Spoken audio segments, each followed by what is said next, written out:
Welcome back my channel Surma channel আপনাদের প্রত্যেককে স্বাগত। গাইস সবাই ভালো আছেন আশা করছি। এখন বাজে 12টা। তো আজ আমি রান্না করব সমস্ত কাঁচা সবজি দিয়ে ভোলা মাছের ঝাল। তো দেখা যাক কী কী নেওয়া হয়, আসুন। এখানে আমি এরকম সাইজের 400 গ্রাম ভোলা মাছ নিয়েছি। এরকম করে আলুগুলো কেটে দিয়েছি, আর এর মধ্যে কাঁচা বেগুন দিয়েছি। লবণ পরিমাণ মতো লবণ দিয়ে দেবো।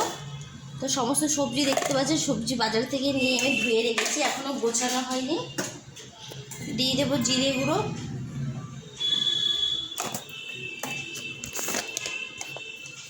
দিয়ে দেবো হলুদ গুঁড়ো,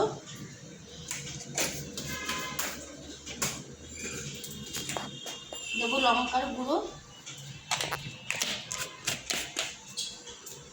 দুটো পেঁয়াজ আমি এরকম মোটা করে কেটেছি, মোটা মোটা করে পেঁয়াজগুলো কেটে দিয়েছি।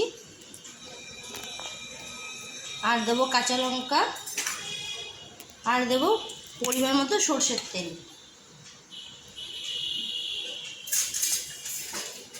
এবার আমি ভালো করে মাখিয়ে নেব। কড়াই গরম হয়ে গেছে, আমি কড়াইতে সরষের তেল দিয়ে দেবো পরিমাণ মতো। যেহেতু কাঁচা মাছের মধ্যে আমি তেল দিয়েছি, সেটা বুঝে আমাকে দিতে হবে। ফোড়নে দেবো আমি কালো জিরে। কড়াইটা তেলটা আমি দিয়ে দেবো। কড়াই চারপাশে তেলটা লাগে। এবার কাঁচা মশলা মেখে রাখা মাছটা আমি দিয়ে দেবো।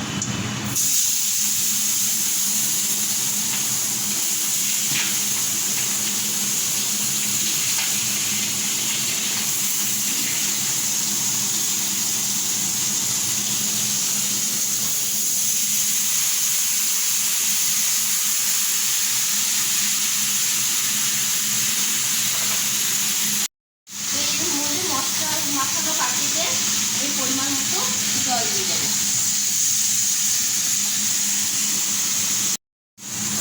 এবং একটু সামান্য উল্টে পাল্টে দিয়ে আমি এবার ঢেকে দেবো।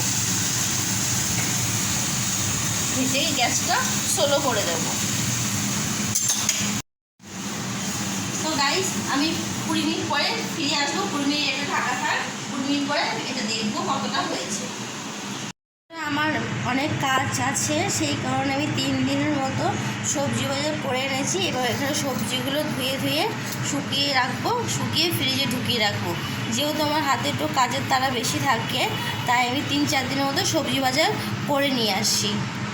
এখানে আছে ফুলকপি, ধনেপাতা, সাদা বেগুন, পালং শাক, বেগুন, পেঁয়াজ, আলু। এটা আমাদের 3 দিন হয়ে যাবে। 20 মিনিট হয়ে গেছে। এবার আমি একটা ঢাকনাটাও সরিয়ে দেবো। কতটা হয়ে গেছে? এই তো হয়ে গেছে। হ্যাঁ, দেখুন বন্ধুরা, কত সুন্দর হয়ে গেছে। আলুটা দেখে সেদ্ধ হয়েছে কিনা, সুন্দর আলু সেদ্ধ হয়েছে। বেগুনও সুন্দর হয়েছে। মাছ অনেকটা গোটা গোটাই আছে, খুব ভেঙে যায়নি।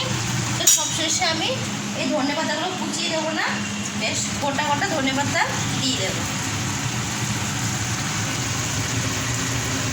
এবার আমি নামিয়ে দেব। আমার রান্না কমপ্লিট। সুন্দর, খুব সুন্দর একটা গন্ধ বেরোচ্ছে।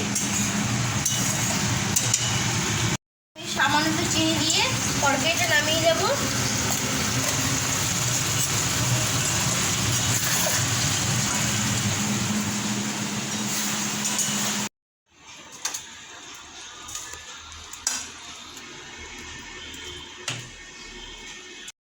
বন্ধুরা, আজকের মেনু হলো আমাদের আলু দিয়ে, টমেটো দিয়ে মুগ ডাল, আর কাঁচা সবজি দিয়ে ভোলা মাছ, আর ভাত।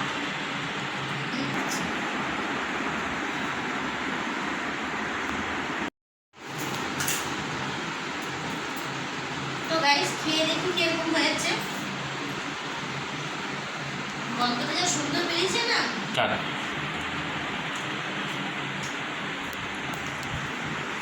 সত্যি কোনো কথা হবে না। বন্ধুরা, কাঁচা সবজি দিয়ে ভোলা মাছ এরকম করে খেয়ে দেখবেন, সত্যিই খুব ভালো লাগে। মানে দেখতে কিরকম লাগে আমি বলতে পারবো না, তো খেতে কিন্তু খুবই টেস্ট হয় এবং অল্প সময়ের মধ্যে রান্না করা যায়। খুবই ভালো হয়েছে খেতে। বাড়িতে রান্না করে খুব করে খাবেন। যদি ভালো লাগে আমার চ্যানেলটিকে অবশ্যই সাবস্ক্রাইব করবেন। আমার পাশে দেবেন। টাটা।